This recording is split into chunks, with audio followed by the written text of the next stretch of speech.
Bismillah,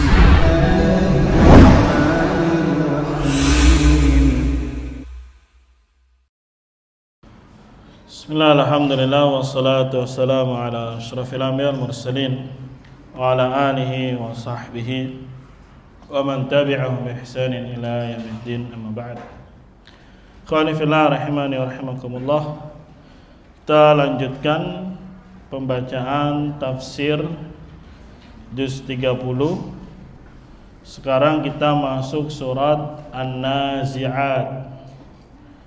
Ya, walaupun antum pegang mushaf, tetap ditulis sebagai maklumat ya tafsirnya. Ikhwani fillah rahimani wa rahimakumullah. Surat An-Nazi'at termasuk surat Makkiyah. Berarti diturunkan sebelum hijrah. Ingat patokannya adalah sesudah atau sebelum hijrah. Kalau sebelum hijrah maka disebut apa? Makkiyah. Kalau setelah hijrah berarti Madaniyah. Walaupun dia turunnya di kota Mekah, tapi setelah hijrah tetap namanya apa? Madaniyah. Jadi patokannya bukan nama kota. Patokannya setelah atau sebelum hijrah. Dan An-Nazi'at ini terdiri dari 46 ayat. Terdiri dari 46 ayat.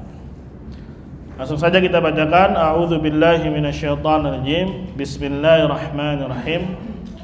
Ayat pertama bunyinya wan-nazi'ati gharqa. Anda baca sampai 5 dulu.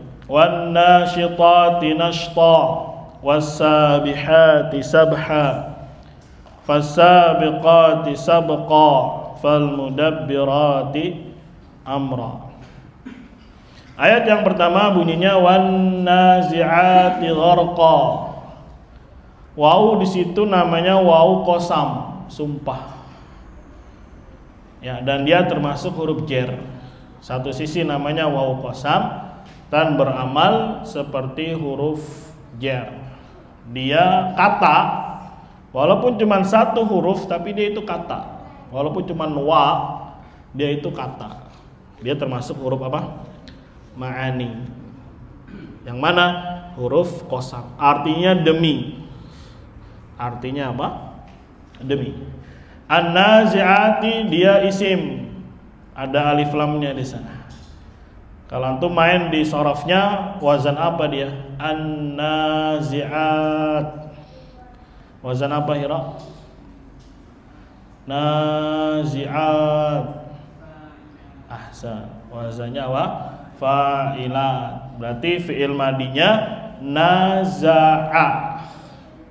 Isim fa'ilnya nazi'un. Nazi'ani, nazi'una, nazi'atun, nazi'atani, nazi'atun. Karena waw qasam itu seperti huruf jar, maka dibacanya setelahnya menjadi majrur. Nazi'at sendiri artinya di sini katanya al-malaikatu, dia adalah malaikah tanza'u arwahal fujjar wal kuffar indal maut bisyiddah. Malaikat yang bertugas mencabut ruh orang-orang fujjar atau orang-orang yang berbuat maksiat, wal kuffar dan orang-orang kafir tatkala menjelang sakaratul mautnya bisyiddah, dengan kuat.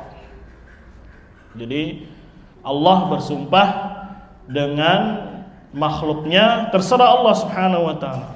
Allah bebas bersumpah dengan apapun yang Allah kehendaki dari makhluknya, seperti wal asr, wal fajar, ya, wal qamar, wasyams, dan seterusnya.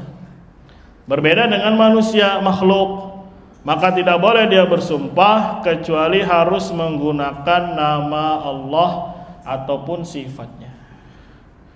Ya, itu untuk seorang hamba.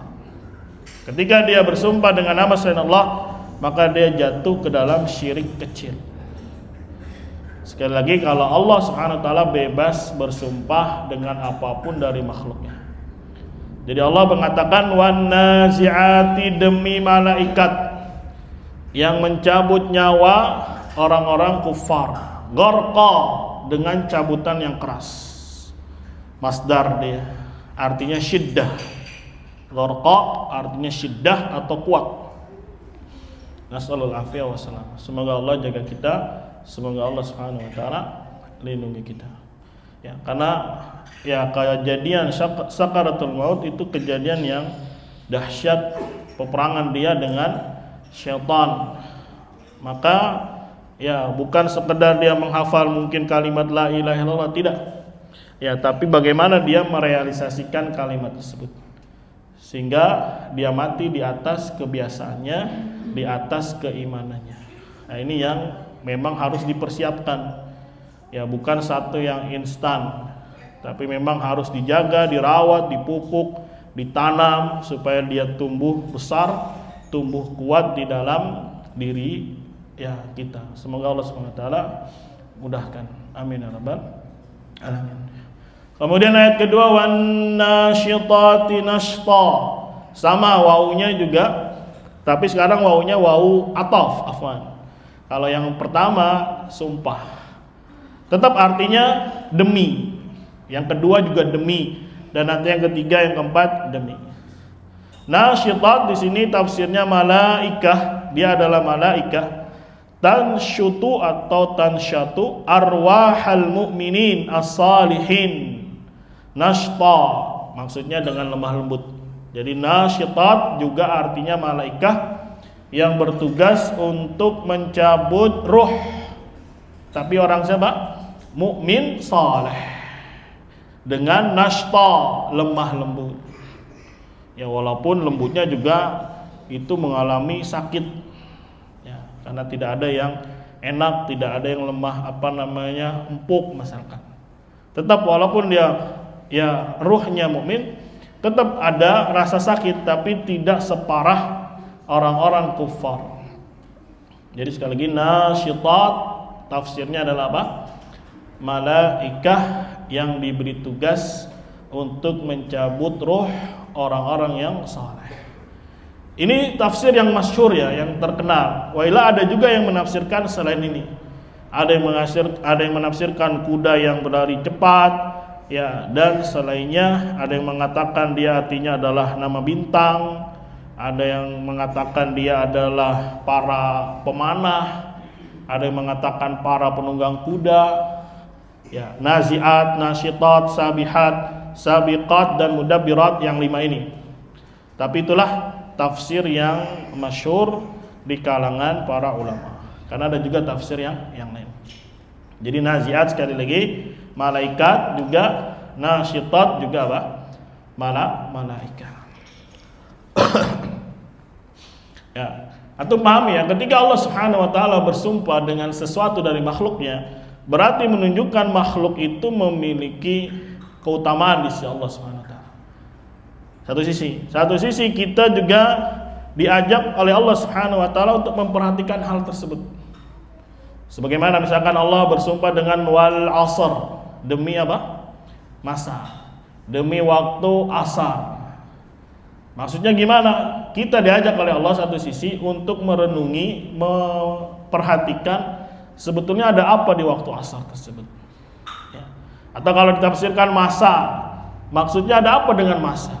Maka disebutkan di sana masa adalah modal seorang insan untuk berbekal. Maka dia harus perhatian dengan waktunya, ya, dengan aktivitasnya, dengan kegiatannya yang dikasih modal berupa apa? Waktu oleh Allah Subhanahu wa taala. Gitu juga misalkan Allah bersumpah dengan bintang-bintang. Ya, ada tujuannya supaya juga kita bisa mengambil ibrah, pelajaran dari bintang-bintang tersebut. Bahwasanya bintang tersebut hanya makhluk Allah, tidak bisa memberikan hujan, tidak bisa memberi manfaat, tidak bisa memberi mudarat, dan seterusnya.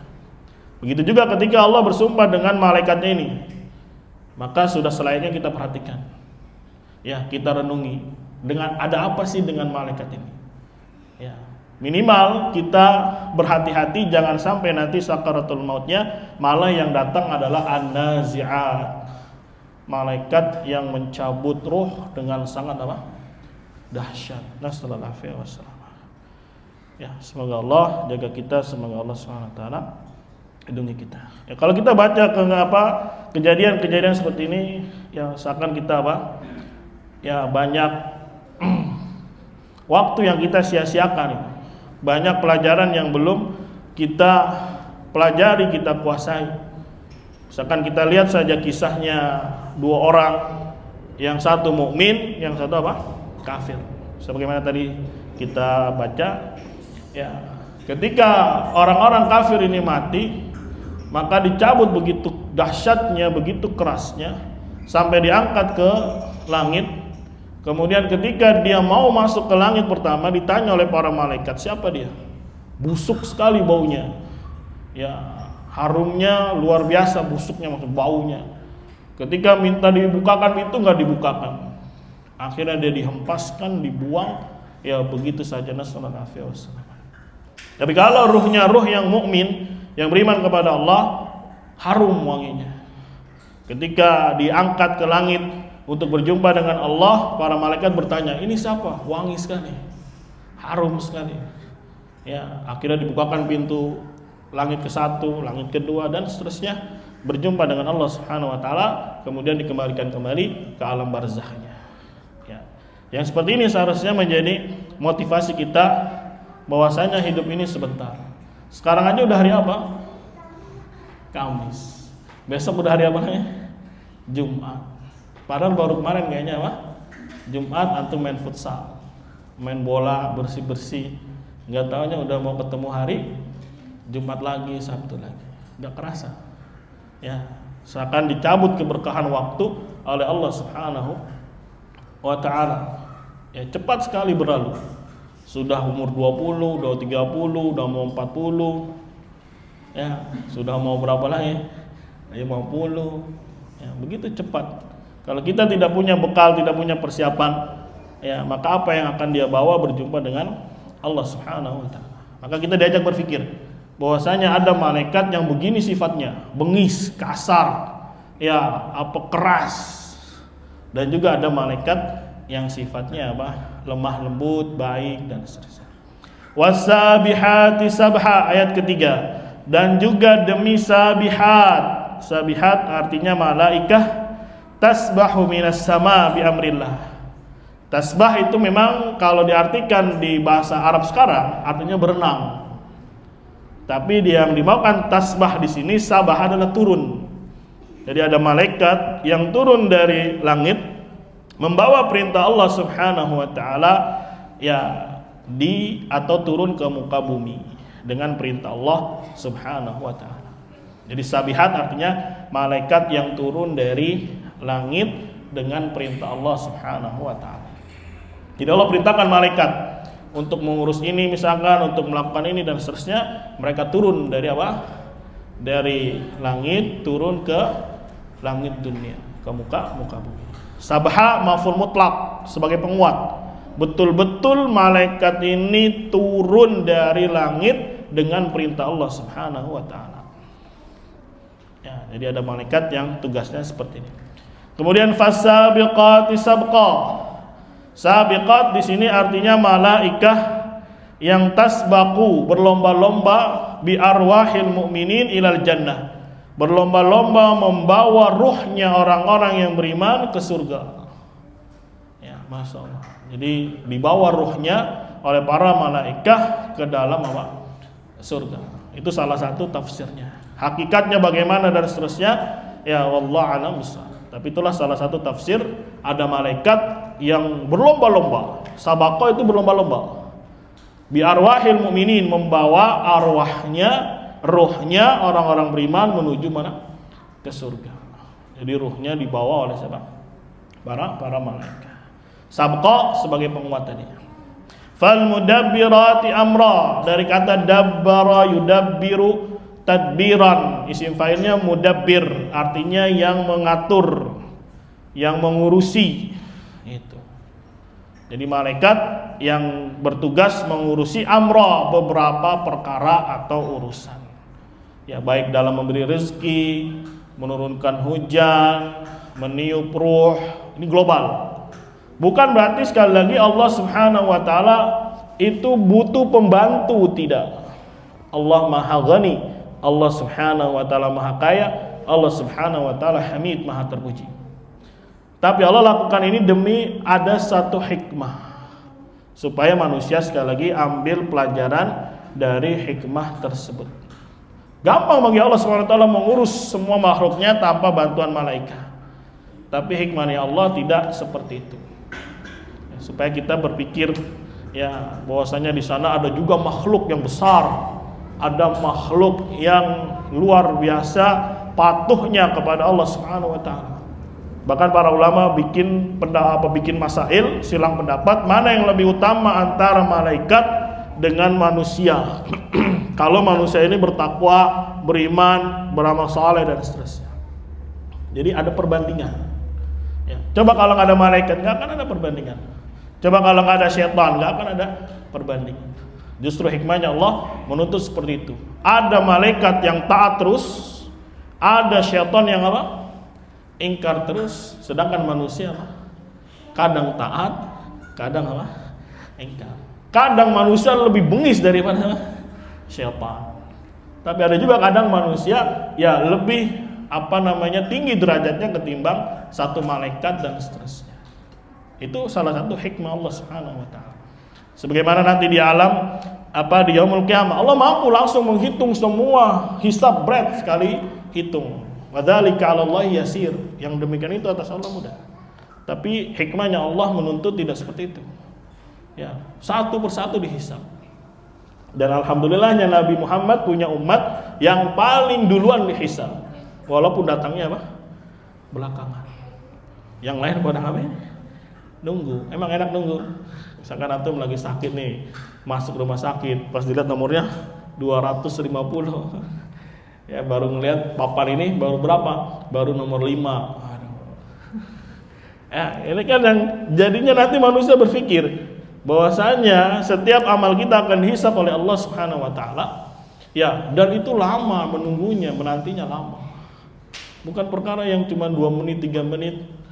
Ya, di dunia aja kalau ngantri sejam 2 jam udah bete. Ya, mau ngapain ya ini ya? Kesono susah, jadi susah. Ini apa? Ribuan tahun. Ya, makanya apa? Ya, syariat ini hikmah, ada opsi lain. Seperti apa? Masuk surga bi ghairi hisabin wala adzab. Masyaallah. Orang-orang ngantri dihisab, dia apa? Enggak dihisab, enggak diazab. Nah, pasti dia akan dijelaskan SOP-nya seperti apa. Ya, nanti belajarnya di kitab apa? At-Tauhid. Jadi ada SOP standarnya kapan dia dikatakan bisa mendapatkan ibaratnya golden ticket masuk surga bi ghairi hisabin wala adzab. Yaitu orang yang tidak melakukan syirik besar, tidak melakukan syirik kecil, tidak melakukan kebid'ahan, tidak melakukan dosa besar, ya, meninggalkan yang makruh juga ditinggalkan. Bahkan perkara mubah, kalau dia bisa memberikan efek jelek pada dunianya atau akhiratnya, dia tinggalkan. Berat memang SOP-nya. Tapi enak mana sekarang? Ya, capek di dunia sama capek nanti di mana? Ya, mungkin. Semua pilihan. Hidup ini punya apa? Punya pilihan. Ya, bukan berarti juga kalau dia masuk surganya belakangan berarti nanti derajatnya paling rendah, enggak juga, enggak melazimkan. Bisa jadi dia lama hisabnya, kemudian ketika masuk bisa lebih tinggi, bisa jadi. Makanya kan dihisab dulu, direken, dihitung oleh Allah Subhanahu wa taala, dia layaknya masuk surga di level apa. Nah, ini hikmah. Ya, ini apa? Hikmah. Bukan berarti Allah Subhanahu wa taala sekarang butuh kepada makhluk-makhluknya, ya, karena ada juga buku-buku akidah menerjemahkan atau mengartikan malaikat adalah pembantu-pembantu Allah. Yang mengesankan Allah apa? Nggak mampu melakukan satu itu. Jadi Allah butuh apa? Pembantu. Misalkan orang kaya nih, pembantunya berapa? Supir ada, tukang tanaman, tukang cuci piring, ngurus anak, ngepel, segala macam, banyak. Kenapa dia banyak pembantunya? Karena memang dia nggak bisa pegang semuanya. Akhirnya butuh apa yang namanya? Pembantu. Maka ini ya satu sisi bisa mencacati sebuah akidah ketika dia mengartikan atau meyakini bahwasanya malaikat adalah pembantunya Allah Subhanahu wa taala. Tidak. Malaikat itu makhluknya Allah yang diberi tugas oleh Allah karena satu hikmah. Ya, tidaklah Allah menciptakan sesuatu ya sia-sia, tidak. Pasti di dalamnya ada apa? Hikmah. Itu apa? 5 ayat yang disebut bersumpah dengan. Ya, pasti akan ada isinya. Seperti misalkan wal asr, Allah bersumpah dengan masa. Apa isi sumpahnya? Apa ayat selanjutnya? Innal insana lafi khusr. Itu isi sumpah. Ya, sekarang mana isi sumpahnya? Dikatakan oleh para ulama tafsir, isi sumpahnya mahdzuf. Mahdzuf itu tidak disebut. Tapi sudah diketahui dari konteks kalimat bahwasanya isi sumpahnya kalian akan betul-betul dibangkitkan. Itu isi sumpahnya. Bisa ya? Misalkan ada lagu nasional, Padamu Negeri, itu apa? Sumpah itu. Isinya apa? Kami berjanji dan seterusnya. Itu isinya. Misalkan ada orang dituduh mencuri, demi Allah bersumpah dia. Isinya apa? Saya tidak mencuri. Itu isinya. Ya, begitu juga ketika Allah bersumpah ya dengan menggunakan makhluknya ada 5, naziat, nasyitat, sabihat, sabiqat, mudabbirat. Isi sumpahnya apa? Kalian akan betul-betul dibangkitkan. Memang sengaja tidak disebutkan karena memang dilihat dari konteksnya. Apalagi dia ditaruh setelah surat An-Naba yang kemarin bercerita tentang apa? Berita besar adanya hari apa? Hari berbangkit. Ya, makanya pas ditaruh di sini setelah An-Naba baru surat An-Nazi'at. Jadi sekali lagi ya paham ya, setiap ada sumpah menggunakan apa, maka akan ada apanya? Isinya, isi sumpahnya. Ya, misalkan tadi, saya demi Allah, ya demi Ar-Rahman, demi ini dan seterusnya. Isinya apa? Saya tidak melakukan ini. Ya sudah, kita terima pengakuan dia karena dia telah bersumpah dengan nama Allah Subhanahu wa taala. Begitu juga ketika Allah bersumpah dengan makhluknya 1, 2, 3, 4, 5. Isinya apa? Isinya disebutkan kalian betul-betul akan dibangkitkan. Ya, Masya Allah.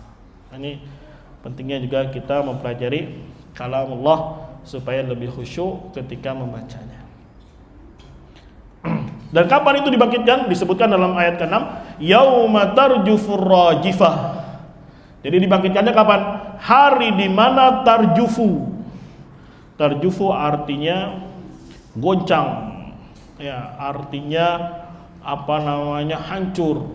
Artinya huru-hara. Ar-rajifah, tiupan yang pertama. Nah itu, kapan jadi dibangkitkannya? Nanti ketika ada hari di mana tiupan pertama ini menggoncangkan semua, menghancurkan semua yang ada. Disebutkan kecuali ada beberapa yang tidak hancur. Siapa aja yang masih ingat? Jadi semua hancur makhluk kecuali ada 8 makhluk yang Allah kecualikan tidak akan hancur. Apa saja? Surga neraka 2. Kolam, arsy, kursi, tulang ekor. Apa lagi? 8 ya, 2 lagi. Lauhul Mahfuz. Apa satu lagi?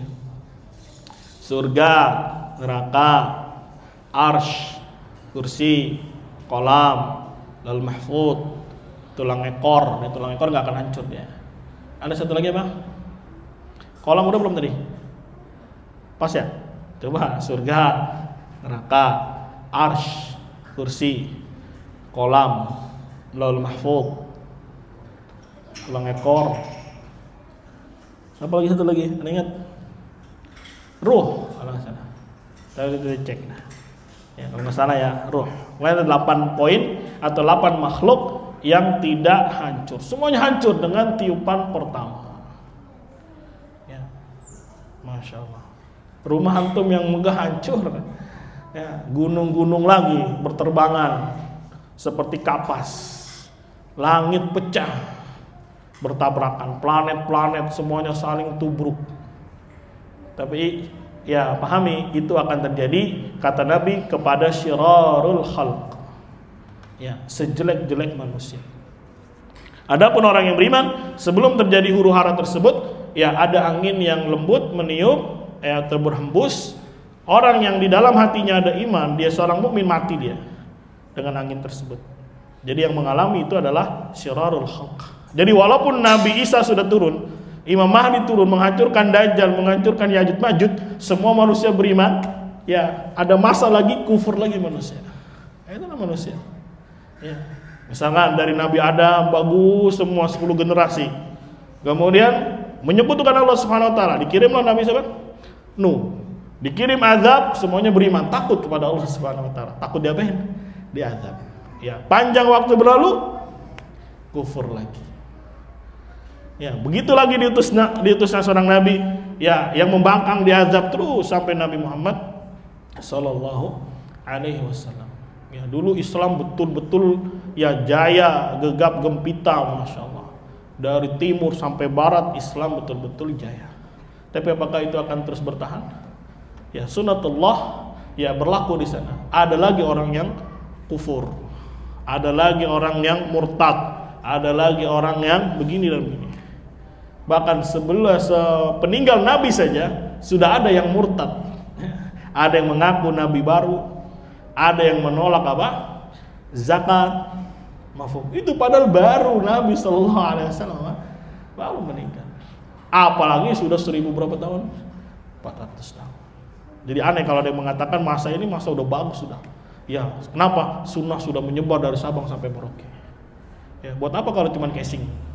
Ya, sedangkan akidahnya, tauhidnya rusak, bagaikan buih di lautan. Jadi kapan hari berbangkit ini? Yauma tarjufur rajifah. Hari di mana tarjufu. Apa tadi tarjufu? Goncang, hancur disebabkan tiupan pertama. Tatba'u har-radifah, tatba'u mengikuti. Ha kembali ke rajifah, tiupan pertama. Ar-radifah maksudnya tiupan kedua. Apa tiupan kedua? Dibangkitkan kembali. Ya, ini menunjukkan tiupan itu cuma 2. Walaupun ada juga yang mengatakan 3, tapi di sini 2. Yang pertama hancur, luluh lantas semua. Kemudian yang kedua ditiup lagi, ya, dibuat lagi dataran bumi yang baru. Mafhum, disitulah manusia bangkit berkumpul. Dalam riwayat disebutkan antara tiupan pertama dengan tiupan kedua 40 tahun kurang lebih. Jadi menantinya berapa tahun? 40 tahun. Lama. Masya Allah. Ya, itu harus kita imani. Udah kewajiban seorang muslim, seorang mukmin itu harus mempercayai namanya yaumul qiyamah. Dan itulah rentetannya. Mulai dari dia mati, ada alam barzakh, bisa dapat nikmat atau azab kubur. Kemudian apa? Dia menanti di dalamnya. Sampai kapan? Sampai yaumul qiyamah. Dan tidak ada yang tahu kapan yaumul qiyamah terjadi. Ya, dia akan terus menanti di alam barzakhnya. Itu fase kehidupan dia yang kedua. Kemudian akan ada fase berikutnya, hari apa? Hari berbangkit. Ya, akan ada persidangannya dan ujungnya adalah yaumul akhir. Makanya disebut yaumul akhir, hari terakhir sudah. Atau alam akhirat, alam yang terakhir. Cuman 2 pilihannya, surga ataupun apa? Neraka. Nasallallahu alaihi wasallam. Semoga Allah Subhanahu wa taala masukkan kita ke dalam surga-Nya. Amin ya rabbal alamin.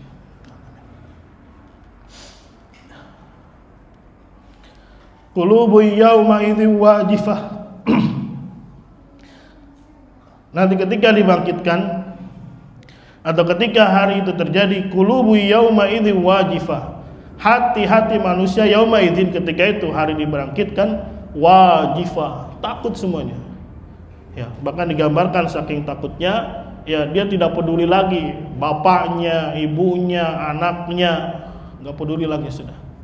Ya, begitu juga ketika sudah dibangkitkan, nggak peduli orang semuanya pada telanjang semuanya, tidak berbusana, tidak dikhitan, tapi nggak ada yang satupun mengurusin kenapa dia begini, nggak ada. Karena saking namanya, saking takutnya, saking ngerinya. Ini Allah sendiri yang mengabarkan. Ya, dan Al-Quran adalah hak, Al-Quran adalah kalamullah yang sampai hari ini terjaga, tidak ada satu huruf pun yang berubah, tidak ada satu kata pun yang berubah. Ini menunjukkan Al-Quran datangnya dari Allah Subhanahu wa ta'ala. Ya, bukan dari makhluk. Maka perhatikanlah kondisi akan hari tersebut, hari di mana hati dia menjadi betul-betul takut, betul-betul cemas, ya, betul-betul ya takut, ngeri karena situasinya yang begitu apa? Begitu dahsyat. Absaruha khasyiah, dan pandangan mata mereka khasyiah, tertunduk, hina. Ya, enggak berani mengangkat, enggak berani bertemu dengan Allah Subhanahu wa taala. Ya, nasallallahu alaihi wasallam. Yaquluna inna lamarduduna fil hafirah. Yaquluna, mereka berkata, yaitu orang-orang kufar, apakah kita akan betul-betul dikembalikan fil hafirah, di kehidupan yang berikutnya atau kehidupan yang baru, di dunia yang baru, maksudnya ketika dibangkitkan. Ya, udah saking kufurnya tidak mau terima, kemudian ya masih bertanya apakah kita akan betul-betul dibangkitkan. Aidza kunna idzaman nakhirah, dan apakah apabila kami sudah menjadi idzama, tulang, nakhirah, yang remuk, yang hancur, yang tidak berbekas. Ya, menurut mereka kalau sudah begini kan nggak akan ada hari berbangkit, nggak akan bisa, Allah nggak akan mampu. Nah, Allah Subhanahu wa taala maha mampu. Ya, walaupun sudah jadi tulang belulang, maka Allah Subhanahu wa taala mudah baginya untuk menghidupkan kembali. Mudah bagi Allah Subhanahu wa taala. Qalu tilka idzan qarratun khasirah. Lantas mereka berkata, itu adalah kalau begitu karrah, pengembalian, khasirah, yang rugi, kata dia. Kenapa bilang begitu? Ya karena di dunianya dia bermaksiat, dia kufur. Ya, maka dia sudah ngerti, sudah tahu jawabannya. Kalau saya dibangkitkan, waduh rugi, saya bangkrut. Ya, wong saya bawa amal apa? Saya bawa bekal apa? Wong di dunia kufur, di dunianya tidak mau beriman, mau dibangkitkan. Makanya dia mengatakan idzan qarratun khasirah. Kalau begitu ini adalah pengembalian yang membuat rugi. Ya rugi, nggak bawa apa-apa. Sedangkan hidup selama-lamanya, kekal selama-lamanya, khalidina fiha abada. Baik di surga maupun di mana? Di neraka, kekal selama-lamanya. Ya. Jadi yang pokoknya yang hari ini hidup, ya hari ini sehat, hari ini berakal, mukallaf dia, mafhum? Ya, maka pada hakikatnya dia sedang berbekal menyiapkan kehidupan yang abadi. Ini yang harus menjadi visi, ya, mimpi, harapan, cita-cita seorang mukmin. Masuk ke dalam surganya Allah Subhanahu wa taala. Mau tinggi lagi, masuk surga bi ghairi hisabin wala adzab. Ya, ini yang memang berat. Tapi enggak masalah berat di awal, ya, karena kata Ibnu Qayyim, orang yang cerdas itu, ya dia rela capek di awal daripada nanti capek di mana? Di belakang. Dan ini fitrah. Ya, misalkan enakan mana nih, beresin pelan-pelan sama nanti aja lah nunggu sebulan. Ya, mereka pelan-pelan. Ya, sambil dia kemana gitu.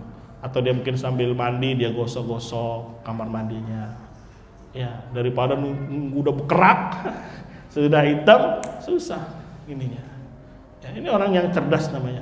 Dia rela capek sebentar, ini sebentar. Ya, antum aja udah berapa umurnya? Ya. Dikit lagi udah 40, dikit lagi udah sekian, nggak kerasa. Ya, padahal kayaknya baru kemarin main bola masih kecil, sekarang udah punya anak, nggak kerasa waktu. Atau nggak apa-apa, nggak masalah capek sebentar, antum capek ngafal, antum capek murojaah, antum capek belajar, capek beramal, dan seterusnya. Ya, nggak apa-apa. Yang penting nanti ketika dibangkitkan kita punya bekal. Kita punya bekal. Fa innama hiya zajratu wahidah. Maka sesungguhnya itu hanya saja dia zajrah itu sekali tiupan wahidah saja, satu saja. Itu mudah bagi Allah. Sekali tiup bangkit semua dia, bagaikan tunas-tunas yang baru muncul. Padahal dia sudah mati. Makanya banyak dalam ayat Allah berikan kias gambaran, ya bagaimana Allah menghidupkan yang mati. Yang tadinya gersang Allah turunkan hujan, kemudian bagaikan kecambah. Dan itu sekali saja tiupan bagi Allah Subhanahu wa taala. Fa idzahum bisahirah, maka tiba-tiba mereka sudah berada di bumi yang baru. Allah ciptakan kembali bumi yang baru. Ya, dalam surat Ibrahim apa? Yauma tubaddalu Apa? Apa Farhan? Kordon? Yauma tubaddalus samawati wal arda. Hari di mana kami gantikan langit dan bumi. Ibrahim kan? Hah? Ayo. Yauma tubaddalul arda ghairal ardi was samawati. Hari di mana kami gantikan bumi, bukan bumi yang dahulu, beda lagi. Allah siapkan. Makanya ketika tiupan yang kedua, fa idzahum bisahirah. Maka tiba-tiba, idza diartikan tiba-tiba di sini. Hum, mereka, bisahirah, berada di mana? Bi menunjukkan tempat. Karena bi bisa artinya dengan, bisa juga menunjukkan tempat. Maka artinya tiba-tiba mereka di tempat yang baru, bumi yang baru. Ngumpul semua, dari manusia pertama sampai manusia terakhir. Itu mudah bagi Allah Subhanahu wa ta'ala. Semoga Allah kokohkan kaki kita. Semoga Allah Subhanahu wa ta'ala yang matikan kita di atas din Islam. Ya, satu kebanggaan, satu prestasi yang luar biasa. Allah berikan kita apa? Istiqamah. Maka banyak minta kepada Allah al-istiqamah dan juga husnul khatimah. Ya, kalau bisa dia beramal sesuatu yang bisa memasukkan dia ke dalam surga bighairi hisabin wala adzab. Ya, target yang tinggi, jangan yang rendah, jangan yang kecil. Tidak. Tapi jadilah anak muda yang punya target yang besar. Amin ya rabbal alamin. Fadhil, ada pertanyaan?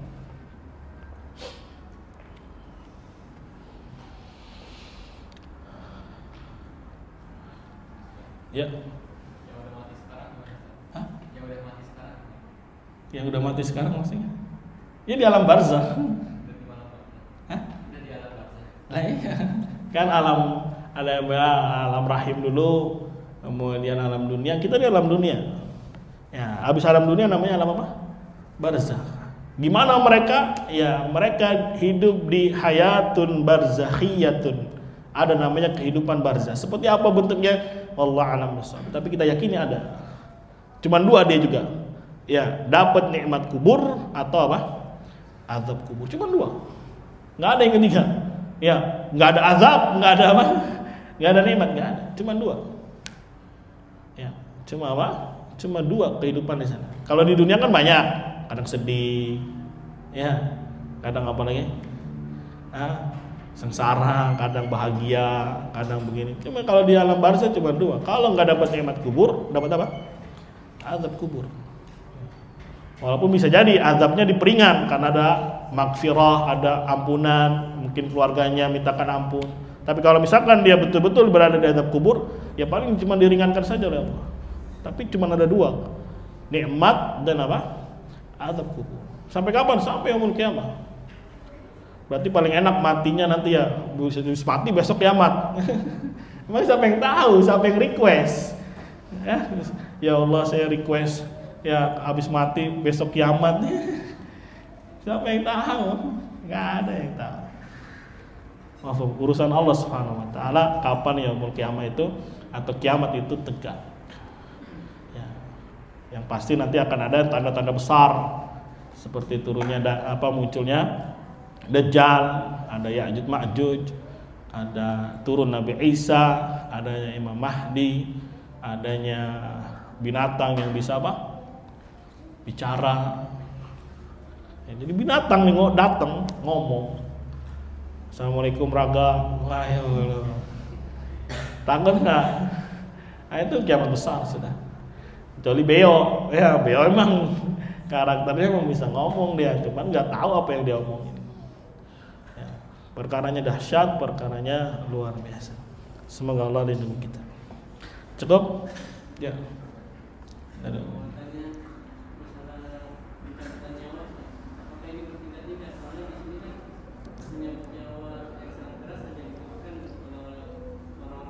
Ya, dan juga orang-orang fujar.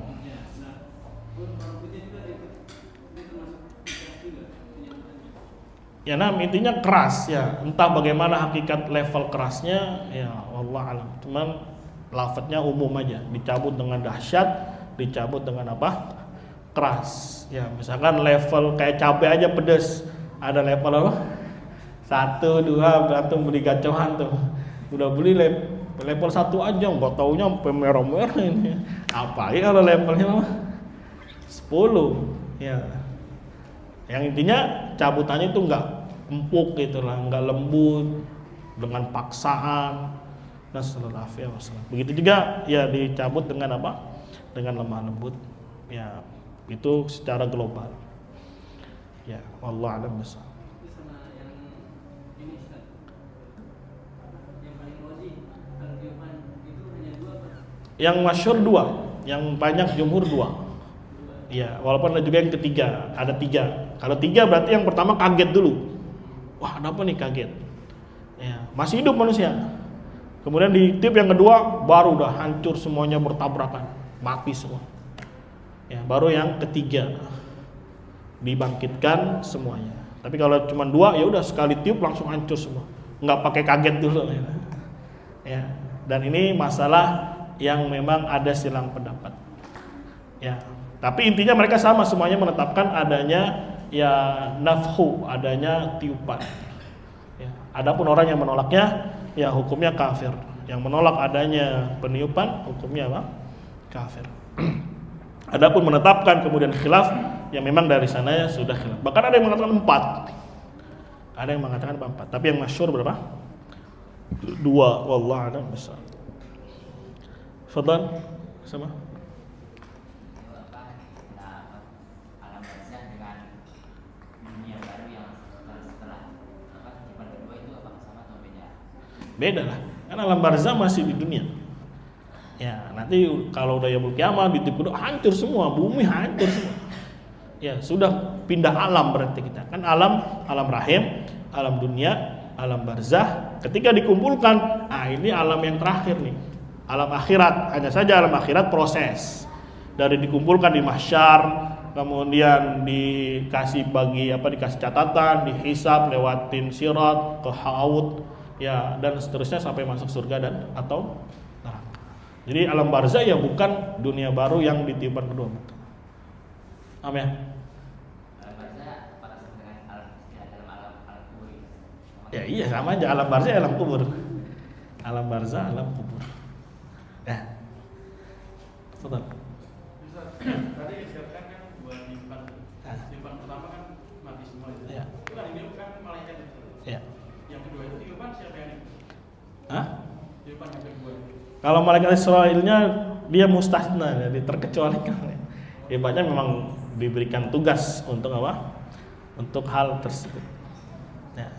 Al-muhim ya malaikat Israil lah yang apa? Meniup. Bukan berarti nanti tiupan pertama Israilnya juga apa? Lenyap. Tetap yang niup yang satu, yang kedua malaikat apa? Israfil ya, bukan Israil, Israfil. Ya, karena itu nama-nama dari Bani Israil ya, kayak Israfil, Kail dan Allah a'lam bishawab. Ada lagi pertanyaan? Aduh. Itu khusus orang yang beriman yang anginnya masuk aja tuh, bisa juga orang yang Islamnya rendah itu khusus orang beriman. Ya nanti aja kalau angin datang, kalau dia mati berarti dia mukmin, gitu aja. Kalau masih hidup berarti enggak mukmin, gitu aja.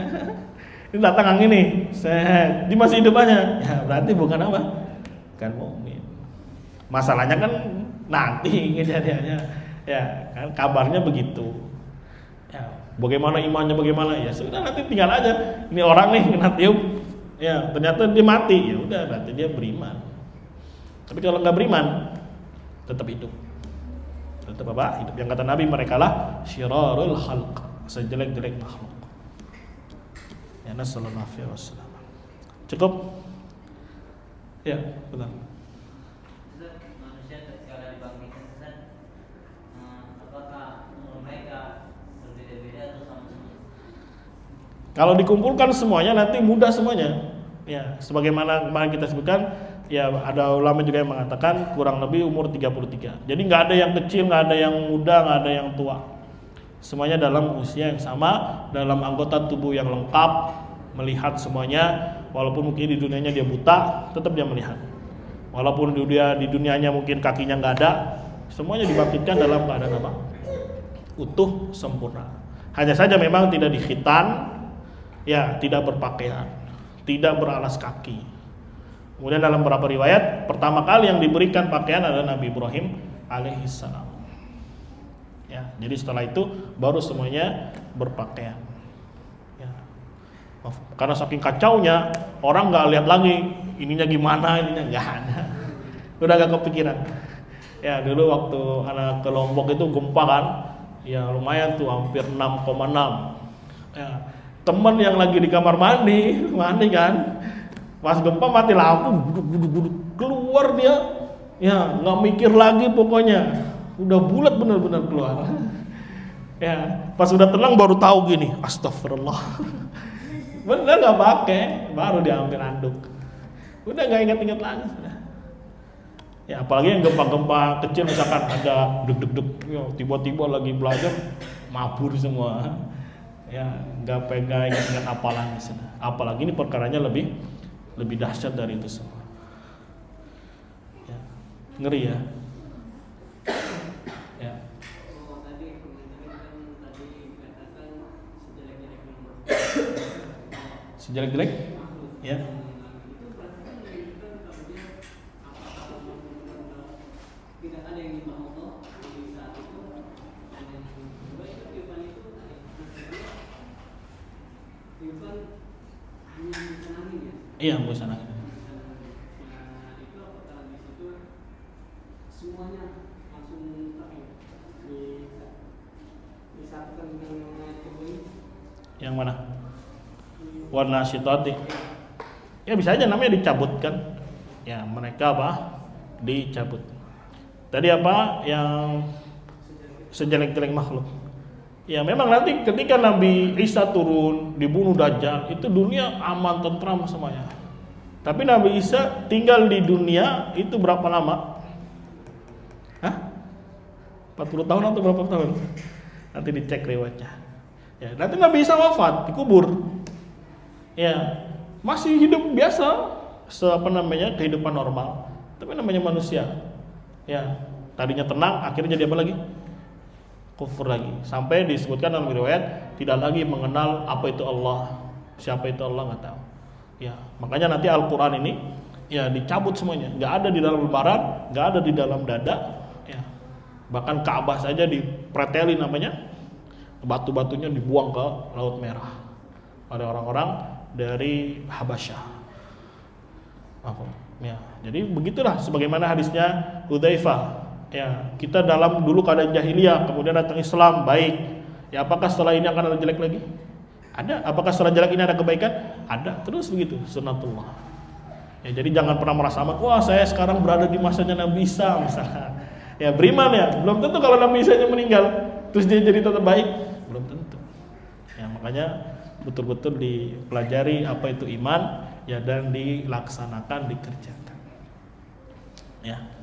Sedimami. Semoga Allah beri kita keistiqomahan. Kita akhiri subhanakallahumma wa bihamdika asyhadu an la ilaha illa anta astaghfiruka wa atubu ilaik. Assalamualaikum warahmatullahi wabarakatuh.